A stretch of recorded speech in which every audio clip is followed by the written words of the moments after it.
एक बार की बात है। एक गांव में एक लड़का रहता था। उस लड़के का नाम सौरभ था। सौरभ एक 21 साल का लड़का था। सौरभ के माता पिता का देहांत उसके बचपन में ही हो गया था, इसीलिए वो अपनी नानी के साथ गांव में रहता था। सौरभ की नानी सौरभ को बहुत प्यार करती थी और उसका बिल्कुल उसके माँ बाप की तरह देखभाल करती थी। सौरभ भी अपनी नानी से बहुत प्यार करता था। नानी ने सौरभ को कभी भी उसके माँ बाप की कमी महसूस नहीं होने दी। नानी को मोर और मोरनी पालने का भी बहुत शौक था। उनके पास एक बहुत बड़ा बगीचा था जिसमें बहुत सारे मोर और मोरनी थे। नानी उनकी बहुत देखभाल करती थी। वे उन मोर और मोरनी को अपने बच्चों की तरह ही रखती थी। एक दिन सौरभ अपनी नानी से अपनी पढ़ाई के सिलसिले में बात कर रहा था। नानी माँ, मुझे अपनी पढ़ाई के लिए देश के बाहर पढ़ने जाना है। अरे वाह बेटा, ये तो बहुत बढ़िया सोचा है तूने। देश के बाहर जाकर पढ़ेगा तो बड़ा आदमी बनेगा और अपनी नानी माँ का नाम रोशन करेगा। नानी, मैं बहुत खुश हूँ कि आप मेरे इस फैसले से सहमत हो। मैं जल्दी ही यहाँ से जाने के लिए रवाना हो जाऊंगा। अरे इतनी जल्दी क्यों? अपनी नानी से दूर जाने की ज्यादा जल्दी है तुझे? नहीं नहीं नानी माँ, ऐसा नहीं है। मुझे क्यों जल्दी होगी आपसे दूर जाने की, पर मेरी पढ़ाई भी तो जरूरी है ना। ठीक है, पर तू एक बात बता कि जब तू यहाँ से चला जाएगा तो मैं कैसे अपना दिल बहलाऊंगी, कैसे अपना मन लगाऊंगी? नानी सौरभ के इतना मनाने पर मान जाती है और उसे बाहर देश पढ़ने के लिए जाने के लिए हाँ कर देती है। ठीक है, जैसी तेरी मर्जी। कुछ ही दिनों बाद सौरभ बाहर देश पढ़ने के लिए चला जाता है और गांव में नानी अपने मोर मोरनी के साथ सौरभ के इंतजार में अकेली रहने लगती है। बहुत साल हो गए थे सौरभ को गए हुए, पर फिर भी नानी उसका उतनी ही तीव्रता से इंतजार करती रही और सौरभ वो विदेश में दिल लगाकर पढ़ाई कर रहा था। वो भी अपनी नानी माँ से मिलने के लिए बहुत उत्सुक था। एक दिन सौरभ अपनी नानी माँ से फोन पर बात करता है। हेलो नानी माँ, नानी माँ, आप कैसी हो? तबीयत तो सही है ना आपकी? वहाँ गांव में आपका मन तो लग रहा है ना? हाँ बेटे, मैं बिल्कुल सही हूँ। यहाँ मैं अपने मोर मोरनियों के साथ अपना मन लगा लेती हूँ, पर तेरी याद भी बहुत आती है। दिन भर तेरी चिंता करती हूँ कि तू कैसा होगा, खाना खाया होगा कि नहीं, तू ठीक से पढ़ाई कर रहा होगा कि नहीं। अरे अरे अरे अरे मेरी नानी माँ, मैं भी यहाँ ठीक हूँ। पढ़ाई भी सही चल रही है। बस आपको एक खुशखबरी देनी थी। मैं 2 महीने बाद अपनी पढ़ाई खत्म करके गांव वापस आ जाऊंगा। अरे वाह बेटे, मैं बहुत खुश हूँ कि तू वापस गांव जल्दी आ जाएगा। मैं तेरा इंतजार करूंगी। हाँ नानी माँ, तुम चिंता मत करो, मैं जल्दी ही आ जाऊंगा। 2 महीने बीत जाते हैं। आज मेरा बेटा आने वाला है। वो पक्का मुझे देखकर सबसे पहले तो गले लगा लेगा। जब वो आएगा तो उसे ढेर सारी स्वादिष्ट स्वादिष्ट मिठाइयाँ खिलाऊंगी। पता नहीं वो बाहर देश में कैसा खाना खाता होगा। यहाँ मेरे हाथ का खाना खाएगा तो बहुत खुश हो जाएगा। वहीं दूसरी ओर सौरभ गांव जाने के लिए रवाना हो जाता है। सौरभ एयरपोर्ट पर उतर जाता है और कैब करके गांव की तरफ निकल जाता है। सौरभ भी अपनी नानी माँ से मिलने के लिए बहुत बेताब होता है। सौरभ कैब में बैठा हुआ होता है, तभी सामने से एक बड़ा सा ट्रक आ जाता है। कैब के ड्राइवर का ब्रेक फेल हो जाता है और उनका एक्सीडेंट हो जाता है। एक्सीडेंट में ड्राइवर और सौरभ दोनों ही घायल हो जाते हैं। ट्रक वाला उन दोनों को हॉस्पिटल ले जाता है। ड्राइवर को फिर भी बचा लेते हैं, पर सौरभ को नहीं बचा पाते और सौरभ वहीं पर मर जाता है। हॉस्पिटल वाले सौरभ की लाश को शमशान में जाकर दफना देते हैं। वहाँ नानी सौरभ के इंतजार में बैठी होती है। इतनी देर हो गई, ये सौरभ अभी तक आया क्यों नहीं?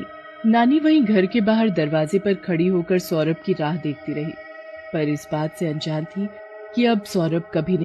नानी को दरवाजे पर इतनी देर से खड़ा देख एक शख्स उनके पास आता है और पूछता है, अरे नानी, इतनी देर से यहाँ दरवाजे पर क्यों खड़ी हो?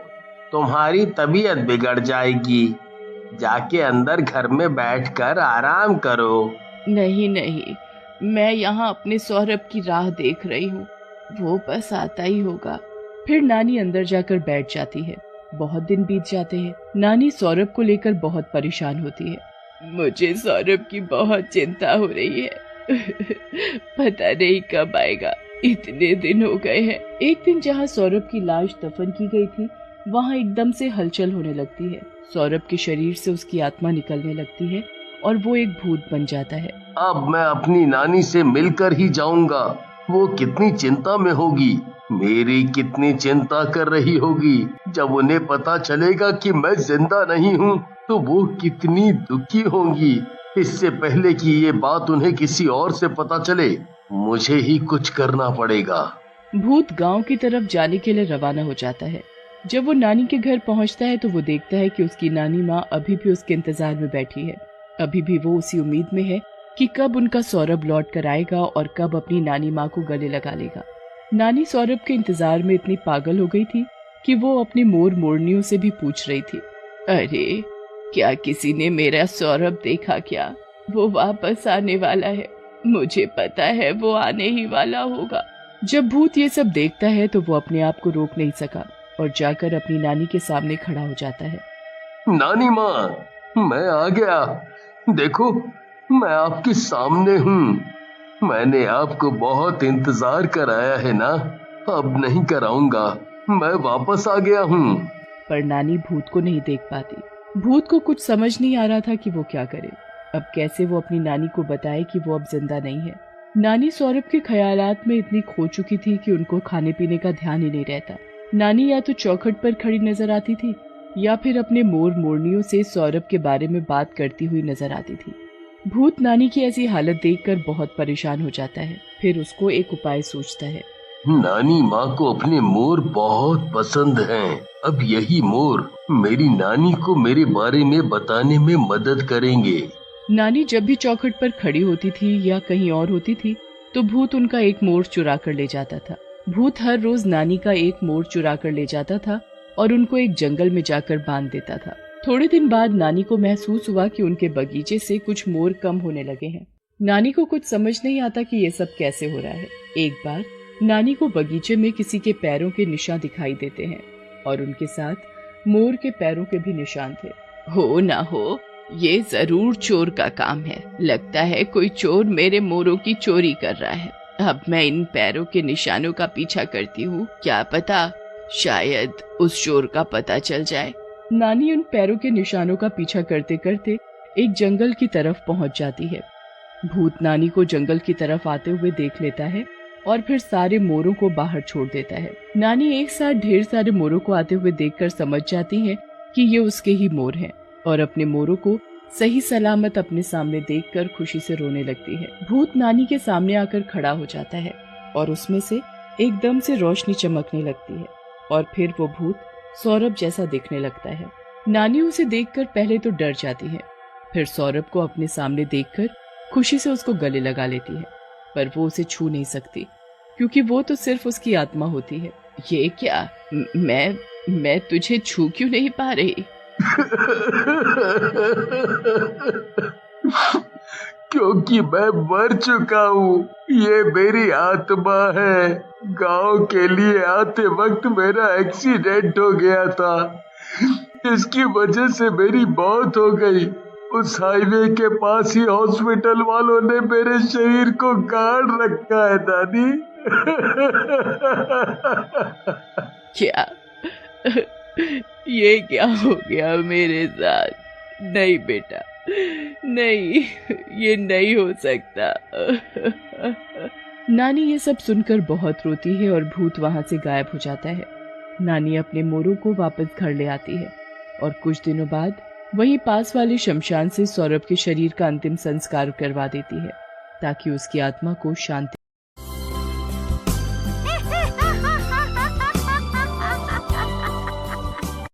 एक बार की बात है, श्यामपुर गांव के कब्रिस्तान में दो चोर बैठकर शराब पी रहे होते हैं। पहला शराबी, जिसका नाम रोहन होता है, दूसरे शराबी रवि से कहता है, अरे रवि भाई, आजकल कई दिनों से कोई बढ़िया हाथ नहीं लग रहा। क्या करूं, बड़ी कड़की चल रही है। बिल्कुल यही बात मेरे साथ भी हो रही है। मेरे पास भी बिल्कुल पैसे नहीं है, लेकिन घबराने की बात नहीं है। कुछ दिनों में दशहरा आने वाला है। सब गांव वाले रामलीला में जाएंगे और हमें बेहतरीन मौका मिलेगा लोगों को लूटने का। रवि की बात सुनकर रोहन खुश हो जाता है। तभी रोहन के पीछे से कब्र हिलने लगती है। ये देखकर रवि घबराते हुए कहता है, अरे रोहन, तेरे पीछे कब्र हिल रही है और उसमें दरार आ रही है, जैसे अंदर से कोई बाहर आना चाहता हो। कब्र में से 10 सर वाला आदमी निकलता है। ये सब क्या है? ये तो रावण लग रहा है, लेकिन इसे तो भगवान राम ने मार डाला था। ये फिर से कैसे जिंदा हो गया? अरे ये सब सोचने का मौका नहीं है किसने किसको मारा। अगर हम यहाँ से नहीं भागे तो ये हमें जरूर मार डालेगा। ऐसा कहकर रवि और रोहन कब्रिस्तान से निकलकर भागने लगते हैं, लेकिन शैतान हंसते हुए कहता है, भागो, कहाँ तक भागोगे? तुम्हारी मौत यहाँ खींच कर लाई है। ऐसा कहकर शैतान रवि और रोहन को पकड़ने के लिए उनके पीछे लग जाता है, लेकिन शैतान तेजी से उनके आगे आ जाता है और उन दोनों को मार डालता है और खा जाता है। मजा आ गया। कई सालों बाद ऐसा मौका मिला है। इतना मांस खाने को मिला है। इसके बाद तो वो 10 सर वाला शैतान अक्सर गांव में आता और गांव वालों को मारकर खा जाता, जिसकी वजह से गांव वाले बहुत ही डर और सहम जाते हैं। रामलाल गांव वालों से कहता है, अरे गांव वालों, हमें सरपंच जी के पास जाना चाहिए और उन्हें इस बारे में बताना चाहिए। वो बड़े हैं, वो कोई ना कोई रास्ता जरूर निकालेंगे। रामलाल की बातें सुनकर गांव वाले सरपंच के पास जाते हैं। सरपंच बहुत ही बूढ़े थे और अक्सर बीमार रहते थे। गांव वालों की बात सुनकर वो कहते हैं, तुम चिंता मत करो गांव वालों, मैं कुछ करता हूँ। तुम सब अभी घर जाओ। गांव वालों के जाने के बाद सरपंच धीरे धीरे चलकर एक तांत्रिक के पास जाते हैं और उसे गांव वालों के साथ हो रही घटना के बारे में बताते हैं, जिसे सुनकर तांत्रिक, जो कि बड़बोला होता है, बोलता है, आप चिंता मत करो सरपंच जी, मैंने ऐसे शैतान बहुत ठीक किए हैं। मैं इसे पकड़कर मुर्गा बना दूंगा और इससे कुकड़ू कू करवाऊंगा। अरे तांत्रिक, तू जो बड़ी बड़ी बातें कर रहा है, कर भी पाएगा ना? कहीं मुझे और मेरे गांव वालों को और बड़ी मुसीबत में डाल दे। लेकिन फिर कोई और चारा ना देखकर सरपंच तांत्रिक के साथ गांव में आ जाते हैं और 10 सर वाले शैतान का इंतजार करने लगते हैं। काफी देर बाद भी जब शैतान नहीं आता तो तांत्रिक बोलता है, गांव वालों और सरपंच जी, लगता है वो मुझसे डरकर भाग गया है। अब आप लोगों को चिंता करने की जरूरत नहीं है, वो अब नहीं आएगा। तांत्रिक की बात खत्म होते ही 10 सर वाला शैतान वहां आ जाता है। शैतान को आता देखकर सारे गांव वाले वहां से भाग जाते हैं। क्यों रे तांत्रिक, तू तो कह रहा था कि मैं तेरे से डर गया। चल मुझे डरा, मुझे देखना है तू कैसे डराता है। शैतान जी, मुझे तो इस बूढ़े सरपंच ने बहकाया है। किसी ने मुझसे ये सब करवाया है। मैं तो आपकी सारी शक्तियाँ जानता हूँ। सारी बातों की जड़ ये सरपंच है। अबे डरपोक तांत्रिक, ये सब क्या कहे जा रहा है? मैंने ये सब कब बोला? जो कुछ भी किया वो तूने किया है। तू ही गांव वालों के आगे शेखियां मार रहा था। अब शैतान जी आ गए हैं। अब निपट। शैतान जी, मुझे छोड़ दो, इस बूढ़े को खा जाओ। देखो, हम दोनों तो एक ही डिपार्टमेंट में हैं। जैसे चोर पुलिस होती है, वैसे ही तांत्रिक और शैतान भाई भाई।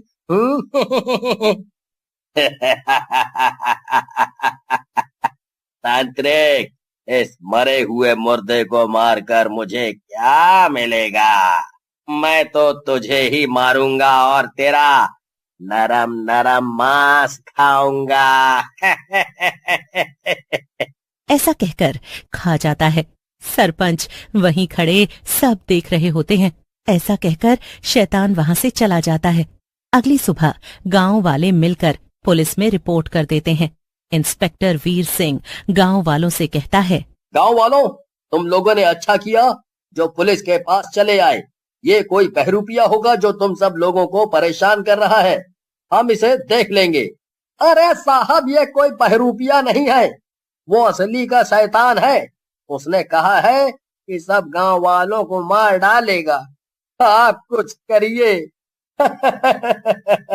आप सब गांव वाले भी ना बहुत ही भोले हो। अरे ये कोई शैतान नहीं है। वैसे भी पुलिस के डंडे के आगे भूत भी भागते हैं।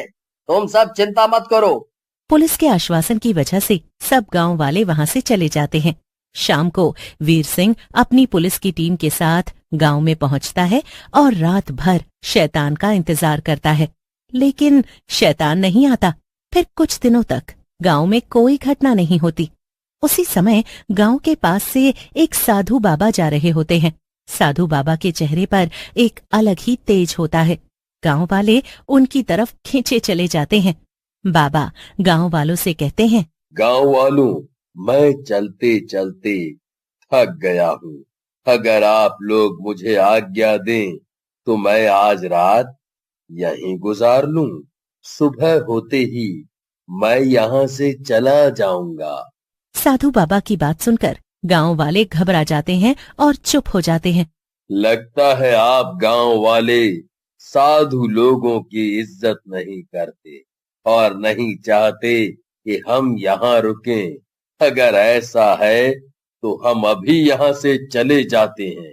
नहीं नहीं बाबा, आप ऐसा क्यों सोच रहे हैं? आप जैसे साधु का यहाँ आना तो हमारे लिए गर्व की बात है, लेकिन अभी गांव में हालात ठीक नहीं है। आपकी जान को खतरा भी हो सकता है। साधु तो वैसे ही मर जाता है जब वो संन्यास लेता है। हमारी जान कौन लेगा भला? फिर सरपंच बाबा को शैतान के बारे में पूरी बात बताते हैं, जिसे सुनकर बाबा मुस्कुराते हुए कहते हैं। फिर बाबा गांव में ही रुक जाते हैं। रात होते ही शैतान गांव के अंदर आ जाता है। गांव के अंदर बाबा को देखकर बोलता है, लगता है गांव वालों ने तुझे बलि का बकरा बनाया है। ऐसा कहकर शैतान बाबा की ओर बढ़ता है, लेकिन जैसे ही वो बाबा को छूता है, उस शैतान का शरीर जलने लगता है। मैं एक संत हूँ जो प्रभु राम के अधीन है। मैं प्रभु राम के रहते तेरे जैसे किसी शैतान से नहीं डरता। तेरे जैसा शैतान मेरा कुछ नहीं बिगाड़ सकते। थोड़ी ही देर में शैतान पूरी तरह जल जाता है और उसकी जगह एक आदमी निकलता है और बाबा से कहता है, बाबा, आपकी कृपा से मैं इस शैतान के कब्जे से निकल पाया। अगर आप नहीं होते तो मैं हमेशा ऐसे ही 10 सर वाले रावण की तरह भटकता रहता। ऐसा कहकर वो आदमी वहां से चला जाता है और साधु बाबा भी वहां से गायब हो जाते हैं।